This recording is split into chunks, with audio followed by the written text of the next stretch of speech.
Alors on va faire ici quelques précisions et exemples sur la troisième loi de Newton. Alors la troisième loi, dans son énoncé original, nous dit l'action est toujours égale à la réaction, c'est-à-dire que les actions de deux corps l'un sur l'autre sont toujours égales et de sens contraire.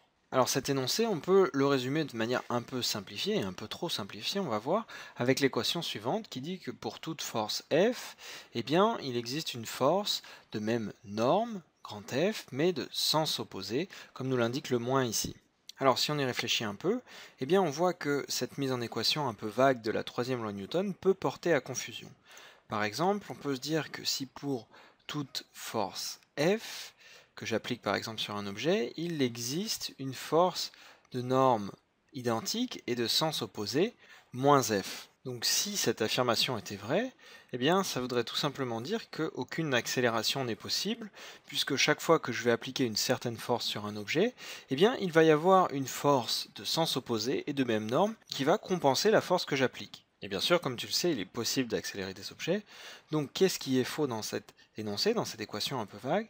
Eh bien c'est que ces deux forces, F et moins F, ne s'appliquent pas sur le même objet. Grand F ici, c'est par exemple la force exercée par l'objet A sur l'objet B.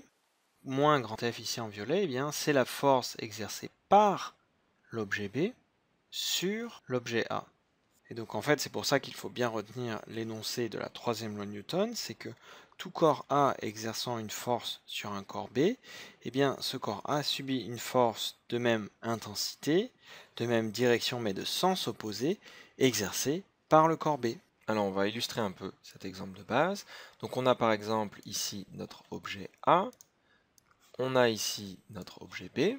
La force exercée par A sur B, F de A sur B, eh bien, je la représente ici. La force exercée par B sur A, je la représente ici.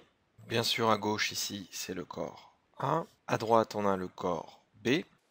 Ici, on a la force envers F de A sur B, puisque c'est bien la force exercée par le corps A sur le corps B. Et à gauche, la flèche en violet représente le vecteur grand F de B sur A, c'est-à-dire la force exercée par le corps B sur le corps A. Et donc on a bien deux forces qui sont égales en norme, en direction, mais de sens opposé. Donc on a bien notre égalité F exercée par A sur B est égale à moins F exercée par B sur A. Mais bien sûr, ces deux forces ne s'annulent pas, puisqu'elles s'appliquent sur des corps différents. Alors un autre point qui peut paraître étonnant, c'est le fait que la norme de ces forces soit égale, même si les objets sont très différents, par exemple en taille et en masse.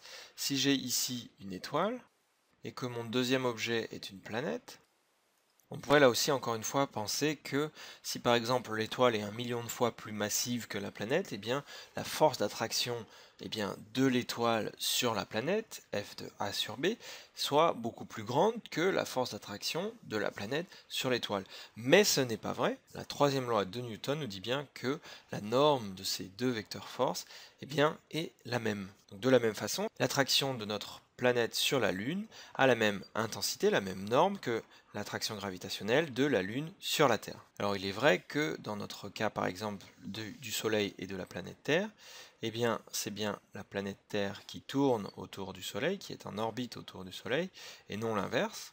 Comment expliquer cette différence alors que les forces sont de même norme? Tout simplement grâce à la deuxième loi de Newton, qui nous dit que l'accélération, c'est égal à la somme des forces divisée par la masse. Et donc en d'autres termes, les forces peuvent être identiques, mais l'accélération ne l'est pas nécessairement. En particulier ici, puisqu'on divise par la masse, si on a deux objets qui ont des masses très différentes, l'accélération résultant d'une force de même norme, de même intensité, va être très différente pour ces deux objets.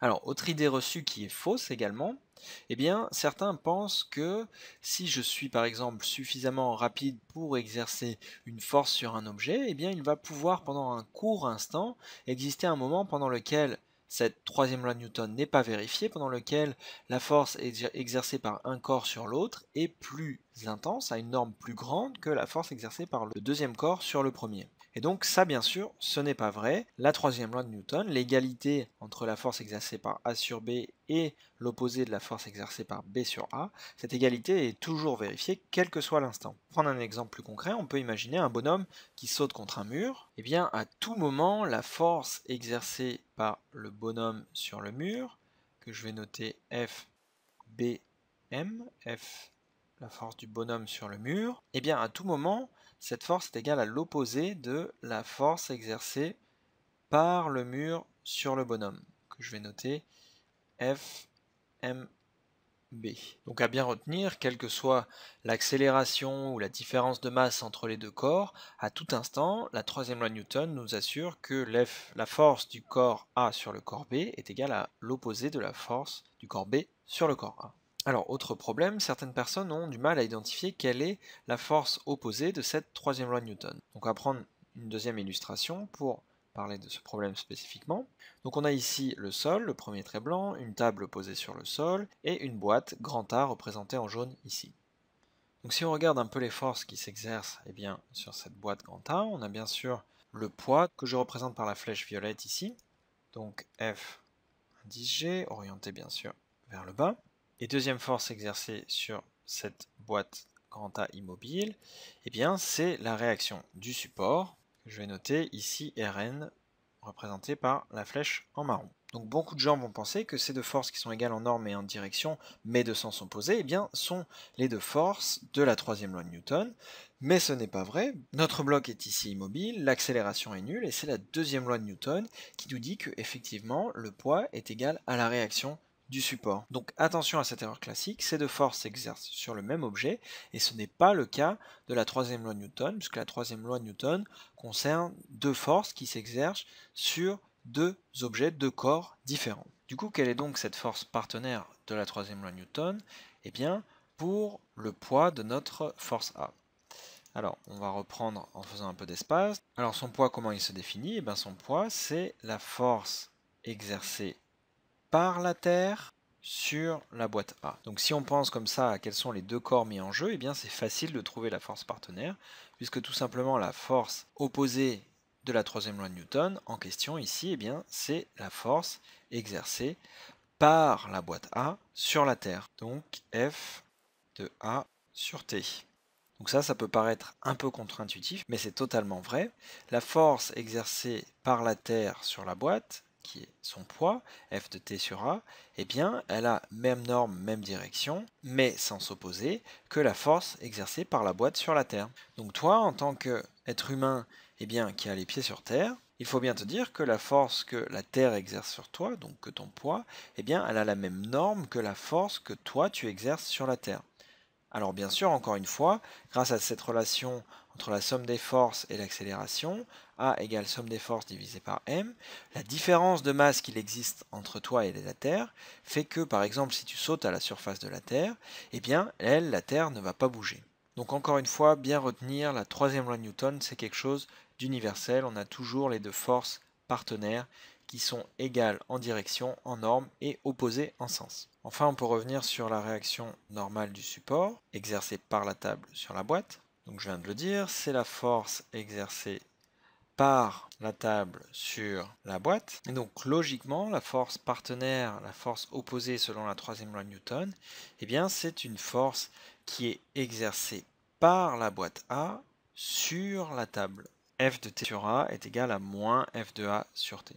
Attention à cette erreur, le poids et la réaction du support dans notre exemple ne sont pas les forces opposées de la troisième loi de Newton. Il se trouve que ces deux forces sont égales dans notre exemple puisque le bloc est immobile, mais il est très facile d'imaginer des cas où ces deux forces, c'est-à-dire la réaction normale du support et le poids, ne sont pas égales. Par exemple, si on a notre boîte qui est dans un ascenseur avec une accélération verticale, eh bien à ce moment-là, ces deux forces ne se compenseront pas et on aura bien une accélération verticale. Donc si on résume cette petite vidéo sur la troisième loi de Newton, eh bien on a donc lorsque deux corps A et B interagissent, quelle que soit la différence de masse qu'on a entre les deux, eh bien la norme de la force exercée par A sur B et de la force exercée par B sur A, la norme est identique, la direction est identique, mais le sens est opposé. Cette égalité entre ces deux forces partenaires de la troisième loi de Newton est valable à tout instant, c'est une loi universelle. Et il peut arriver qu'on ait un certain nombre de cas dans lesquels on a deux forces qui se compensent, comme ici le poids et la réaction normale du support, mais ces deux forces ne sont pas les forces opposées de la troisième loi de Newton, elles se compensent pour d'autres raisons.